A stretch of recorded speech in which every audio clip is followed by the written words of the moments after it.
கோயம்புத்தூர்ல இருக்கிற தனிஷ்க் ஷோரூமில் வந்து பிளான்ஸ் வந்து அவங்களுக்கு வச்சு கொடுக்கணும்னு சொன்னாங்க. அவங்க ஃபஸ்ட்டு வாங்கின பிளான்ஸ் வந்து ஒழுங்காக வரல. அதனால் எங்களுக்கு வந்து இன்டோருக்கு ஃபுல்லாக ஏசி ஷோரூமுக்கு சூட்டபிளாக இருக்கிற மாதிரி பிளான்ஸை வந்து ரீவொர்க் பண்ணி தர சொன்னாங்க. அப்போ நாங்கள் அவங்களோட பழைய பாட்ஸ் எல்லாம் எடுத்து அதெல்லாம் மண்ணெல்லாம் மாற்றி நல்ல ஃபர்டிலைசர்ஸ் எல்லாம் போட்டு ஹெல்த்தியான பாட்டிங் மிக்ஸில் ஹெல்த்தியான பிளான்ஸ் நாங்கள் வச்சு கொடுத்தோம். ஜான்வரி 2025 நாங்கள் இதெல்லாம் பண்ணினோம். இப்போது ஜான்வரி, ஃபெப்ரவரி, மார்ச், ஏப்ரல் 4 மாதம் ஆச்சு. நேற்று ஒரு ருட்டீன் செக்கப் போயிருந்தோம். எல்லா பிளான்ஸுமே நல்ல ஹெல்த்தியாக இருந்துச்சுங்க. எல்லாம் ஃபுல்லி ஏசி ஷோரூம் தான். அவங்க வந்து நாங்கள் சொன்ன மாதிரி நல்லா தண்ணியை ஸ்ப்ரே பண்ணிவிட்டு வீக்லி ஒன்ஸ் மட்டும் டீப் வாட்டரிங் பண்ண சொன்னாங்க. வெளியில் வச்சுட்டு ஃப்ரெஷ் ஏர் கொஞ்சம் காமிச்சிட்டு அதே மாதிரி அவங்க பண்ணியிருக்காங்க. இப்போ பிளான்ஸ் எல்லாமே நல்லா ஃப்ரெஷ்ஷாக இருக்குது. ஃபுல்லி ஏசி ஷோரூம் தான் அது. So no fresh air during the day time or night time.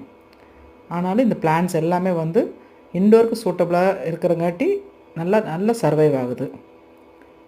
ஒரே ஒரு பிளான்ட்டில் மட்டும்தான் வந்து அவங்களுக்கு வந்து இதாக இருக்குது, ஒரு நீலி பக் இன்ஃபெக்ட் ஆகிருக்கு. அதை வந்து தனி ஐசோலேட் பண்ணி ஷவர் பாத் கொடுத்துட்டு அதுக்கு நீம் ஆயில் ஸ்ப்ரே பண்ணாங்கன்னா அது ரெடி ஆகிடும்.